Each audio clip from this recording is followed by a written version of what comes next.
안녕하세요. 잠실의 신 잠실입니다. 오늘은 대출 상담사님을 모시고 방송을 한번 진행해 보도록 하겠습니다. 여러분들의 그 대출 관련된 궁금증들을 아주 확실하게 풀어드릴 이 상담사님을 아주 어렵게 모셔왔습니다. 우선 자기소개 한번 부탁드리겠습니다. 안녕하십니까. 개인 고객분들에게 가계대출을 해드리는 대출 상담사 이 팀장입니다. 이렇게 불러주셔서 감사합니다. 우선 대출 업무에 대해서 요즘에 많은 일들이 있으신가요? 요즘 현장에 가보면 사실 거래가 많이 끊겼어요. 네. 그 추석 전후로 해서 원래 거래가 좀 많이 있는데 올해는 좀 특히 추석 전에 거래가 예년에 비해서 많이 없었던 편이긴 합니다. 아무래도 이제 주택담보대출하고 전세보증금 대출 이렇게 두 개를 중점적으로 하실 것 같은데 이제 그 두 개 비중은 한 어느 정도 될까요? 만약에 100%라고 봤을 때. 네. 거의 80%가 전세 대출이에요. 그리고 한 20% 정도가 이제 담보대출 쪽으로 나오는데, 네. 그 중에서도 매매는 반도 안 되는 것 같아요. 대부분 이제 생활안정자금, 그 다음에 대환, 이런 식으로 많이 이루어지고 있었어요. 말씀해 주시는 걸로 봤을 때는 우선 이제 전세 보증금 대출을 많이 사람들이 80%의 비중으로 받고 있고, 그 다음에 주택담보대출은 약 20% 정도 되지만 그 중에 아예 처음부터 매매를 하면서 주택담보대출을 받는 비중보다 기존에 가지고 있던 주택에서 생활안정자금 대출을 받는 비중과 그 다음에 기존 대출보다 더 금리가 저렴한 금리로 갈아타는 대환대출 비중이 많다는 말씀이시군요. 네, 맞습니다. 그러면은 우선 대출 상담사님께서는 어떤 일을 하시는 걸까요? 저희 대출 상담사는 은행마다 고용의 형태는 좀 다른데 각자의 그런 어떤 고용 형태대로 은행에서 계약을 하게 됩니다. 그래서 프리랜서 계약이나 아니면 뭐 법인을 통해서 계약한다든지 자영업자라고 보시면 돼요. 그러면은 다른 여러 은행에 대해서 이 고객님과 가장 적합한 대출, 그리고 가장 금리가 낮고 가장 유리할 수 있는 대출을 컨설팅 해주시는 분이라고 봐도 무방하겠네요. 네, 그렇습니다. 그러면은 우선 대출에 대해서 많이 시청자분들이 궁금해 하실 것 같은데 대출의 종류와 전반적인 금리는 대충 어떻게 될지 좀 말씀 부탁드리겠습니다. 일단 대출은 가계대출은 전세자금하고 담보대출 이렇게 두 개가 있어요. 네. 근데 전세자금은 뭐 아시겠지만 그 전세 보증금에 대해서 대출을 해주는 거고 담보대출 같은 경우에는 이제 담보 가치가 있는 부동산을 네. 통해서 담보를 잡고 은행에서 대출을 해주는 그런 두 가지가 있는데 네. 담보대출 안에 또 보면 매매자금이 있고 생활안정자금이 따로 있고 대환대출, 그다음에 네. 전세태거자금.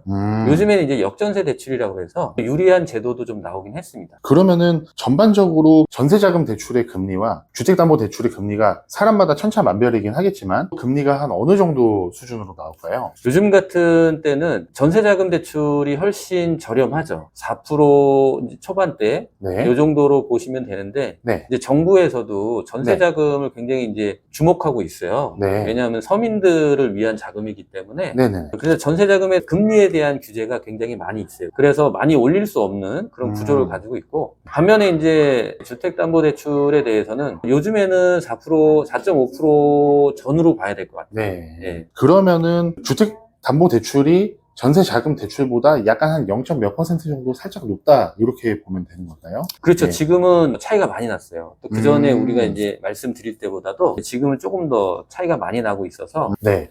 제가 개인적으로 좀 궁금한 질문이고 시청자분들도 많이 궁금해 하실 것 같은데요. 예를 들어서 주택담보대출을 5억을 40년 상환으로 했을 때랑 전세 보증금 담보대출을 5억을 받았을 때 각각 한 달에 얼마 정도씩 나가게 되는지 이 부분에 대해서 한번 좀 답변 부탁드릴게요. 네네. 뭐 평균 금리로 해서 말씀을 드리면 네. 전세 자금 대출을 했을 때 24개월 동안 네. 이자만 한 175만 원 정도 그 정도 나온다고 보시면 되고요. 네네. 이건 4.2% 정도로 계산을 했습니다. 그리고 40년 주담 때 5억을 담보를 했을 경우에는 첫 달에 230만 원 정도가 납부하실 금액이라고 생각하시면 돼요.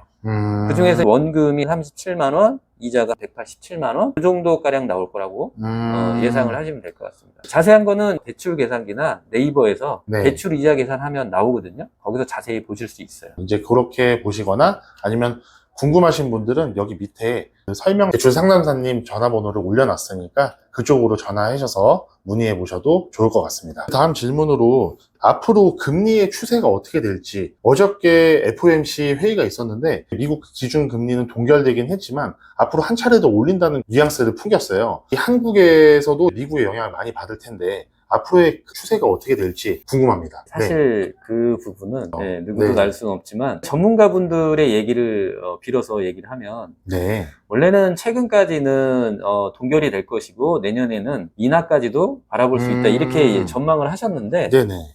지금 요즘 추세를 보면 또 그렇진 않아요.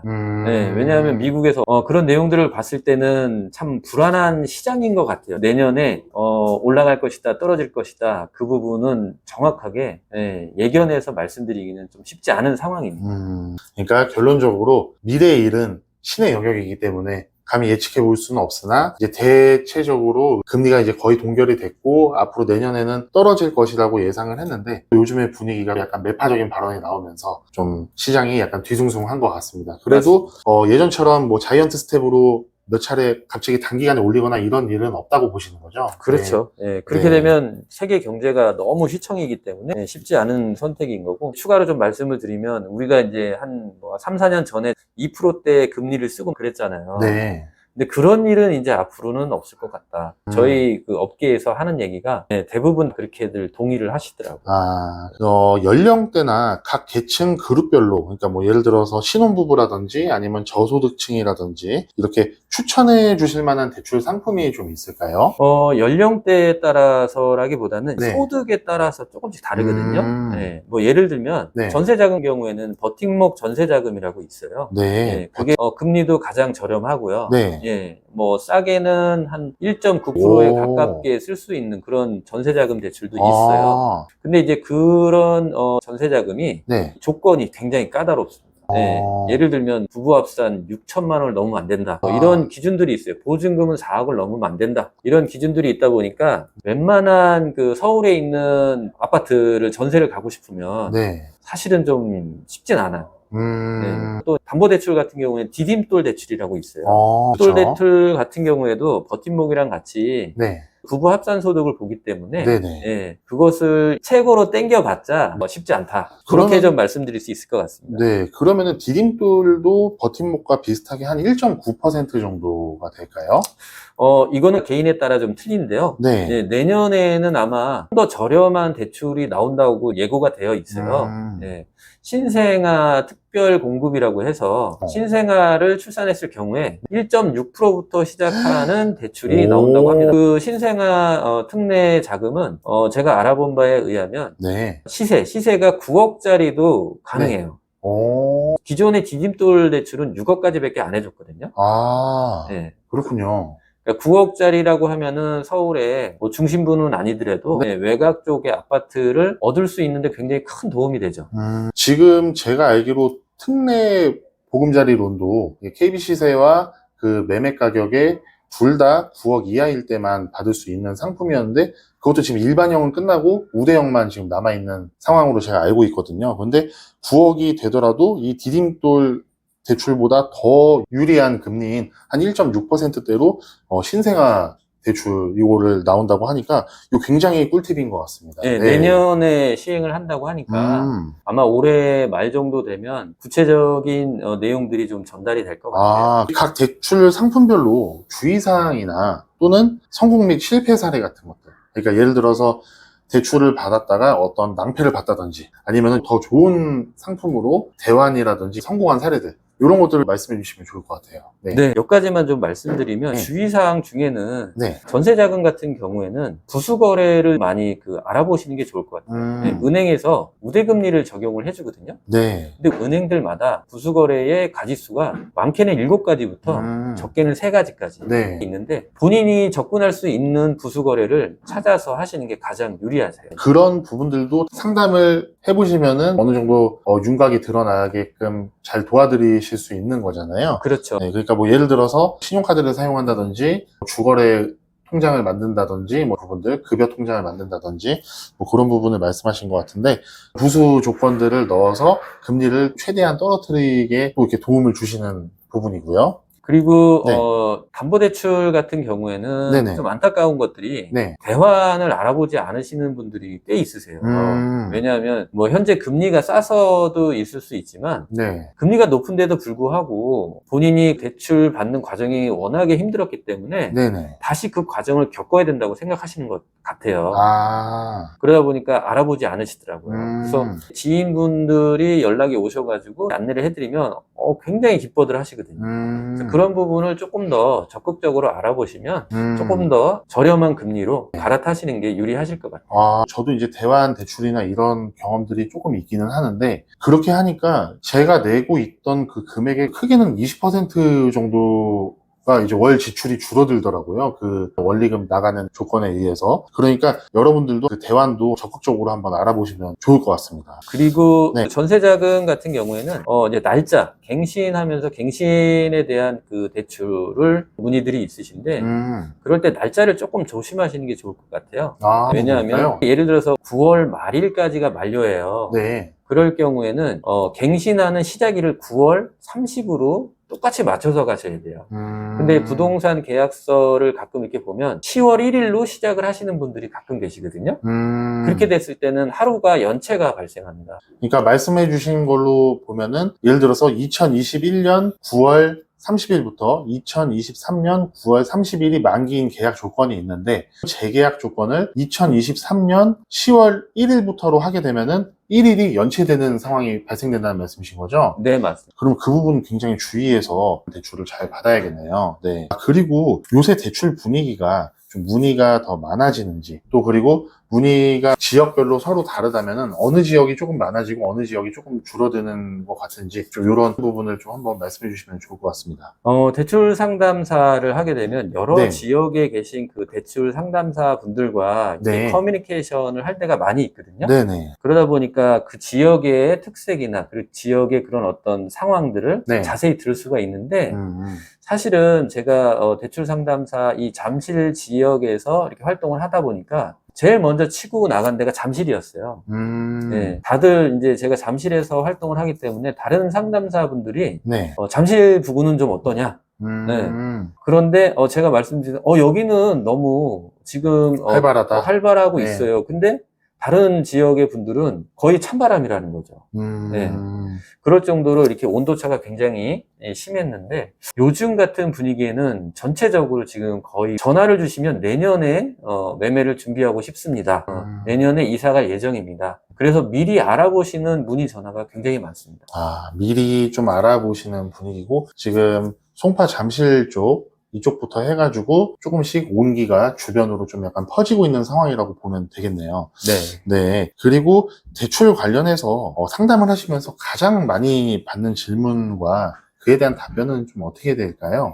네. 일단은 뭐 가장 처음부터 그 문의하시는 부분은 금리죠. 네. 네. 금리. 어느 은행이 제일 쌉니까? 근데 사실 어느 은행이 제일 싼 게 중요한 거다기보다는 그 은행들은 판촉이나 이런 영업이나 마케팅을 할 때 가장 큰 숫자를 네. 예금이면은 가장 자기들이 최고의 금리를 가장 크게 그렇죠. 적어놓고 대출인 경우에는 가장 최저의 금리를 그렇죠. 적어놓죠. 네. 그렇기 때문에 그런 부분들을 이렇게 상당히 그 자세히 알아보실 필요가 있어요. 왜냐하면 뭐 대출금리 같은 경우에는 우대 조건이나 아니면 네. 뭐 6개월 변동이나 고정이나 이런 것들에 따라 많이 다르거든요. 설명을 들으시고 자기한테 맞는 금리를 선택했을 때 그때 이제 조금씩 접근이 가능하다 이렇게 생각하셔야 될 것 같습니다. 그러니까 가장 많이 받는 질문은 이제 금리이고 그 금리는 개인별로 서로 다르고 은행별로 상품별로 서로 다르기 때문에 거기에 맞는 최적화되어 있는 상품을 상담을 통해서 맞춰드린다라고 보면 되겠군요. 네. 네. 그리고 많은 분들이 좀 궁금해하시는 내용이에요. 보통 유튜브라든지 블로그 같은 데에서 1주택자나 아니면 무주택자에 대한 대출 내용들은 굉장히 많이 나와 있는데 다주택자분들이 대출에 대해서 또 굉장히 많이 궁금해하세요. 그래서 다주택자의 주택담보대출과 전세 자금 대출이 굉장히 궁금합니다. 일단은 네. 다주택자의 전세 자금은 2주택자부터는 1금융권에서는 전세자금 대출이 안 됩니다. 근데 2금융권이나 네. 저축은행으로 가면 가능한 곳이 있어요. 아, 대신에 이제 금리 차이는 좀 있을 거예요. 대략 한 몇 퍼센트 정도 될까요? 최근에 8, 9% 정도 잡아야 돼요. 2배 정도 차이가 나는군요. 네. 근데 급하신 분들은 그것도 굉장히 좋아라 하시는 분들이 많이 계신 것 같아요. 다주택자 분들의 또 주택담보대출에 대해서도 한번 좀 설명 부탁드릴게요. 네.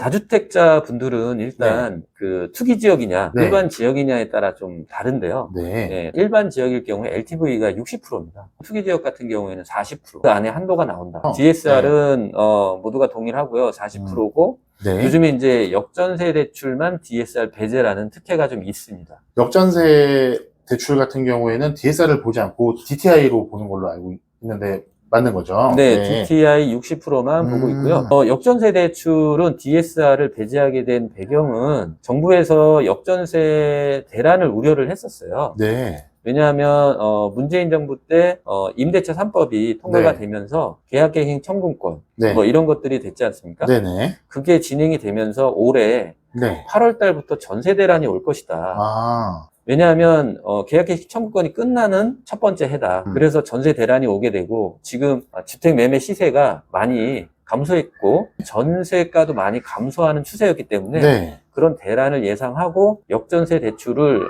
정책을 펼쳤는데 그것이 지금은 그렇게 크게 효과는 없었던 것 같아요. 현장에서 볼 때는. 그러면은 역전세 대출 상품으로 대출을 받으시는 분들이 그렇게 많지가 않은가 보네요.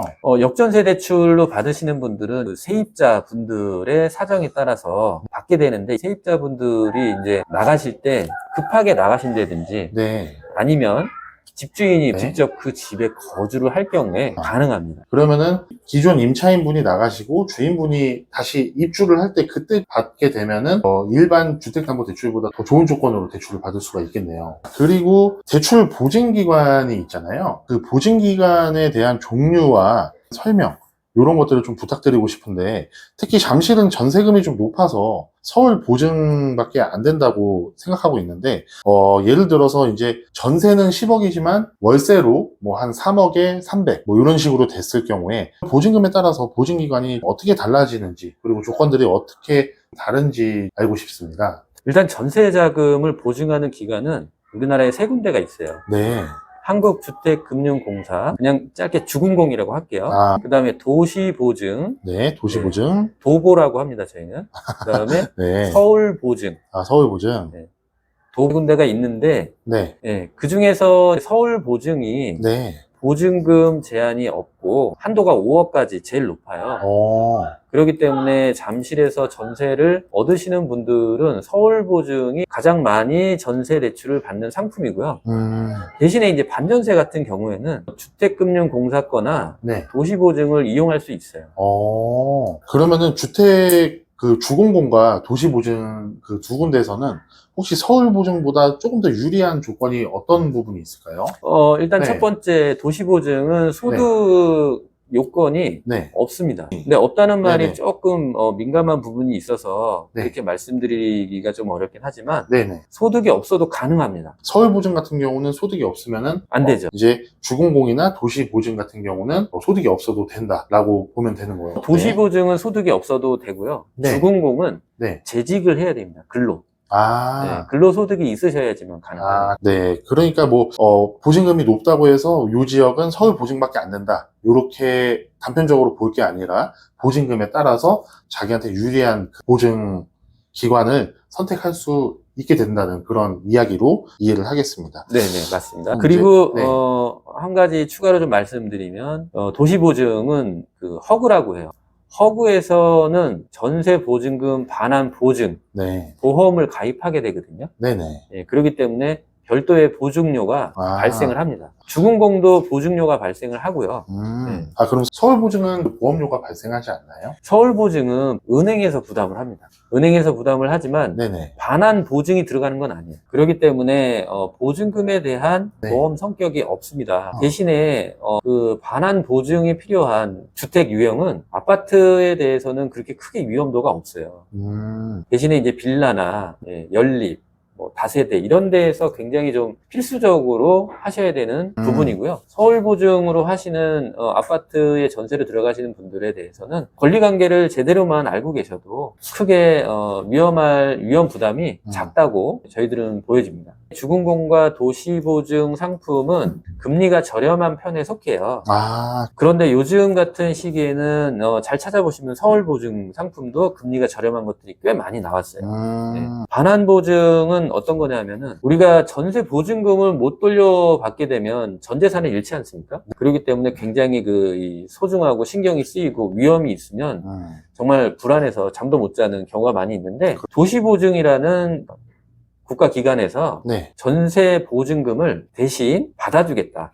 이런 차원으로 전세 보증금 반환 보험을 가입하게 해주는 거예요. 아, 그러니까 혹시라도 나중에 나갈 때 주인에게 돈을 돌려받지 못했을 경우에 보험사를 통해서 먼저 전세 보증금을 받고 그 다음에 나중에 구상권을 집주인에게 청구를 해서 받는 형태로 가는 걸 말씀하시는 거군요. 네네네. 아, 네, 너무 쏙쏙 들어오게 설명을 잘해주셔서 너무 감사합니다. 출연 너무 감사드리고요. 앞으로도 종종 시장에 뭐 급변이 나타나거나 이럴 때 바쁘시겠지만 출연을 해주셔가지고 설명을 해주시면 너무 감사하겠습니다. 좀 오늘 어떠셨을까요? 네. 오늘 저도 이렇게 네. 촬영을 처음 해보긴 하지만 네. 상당히 좋은 추억이고 경험인 것 같습니다. 왜냐하면 시청자분들을 이렇게 화면으로 만나 뵙는 것도 굉장히 좀 특별하고 그리고 저 나름대로도 이렇게 불러주시니까 여러분들한테 알려드릴 수 있어서 굉장히 보람 느끼고 그리고 또 좋아요, 구독 눌러주시면 좋을 것 같습니다. 그리고 대출 상담에 관련해서 여기 아래쪽에 보시면은 전화번호가 있으니까 이쪽으로 상담하셔서 좋은 상품으로 대출 받으시고 아니면은 대환하시면 좋을 것 같습니다. 그러면 이상 잠실의 신 잠신이었습니다. 감사합니다.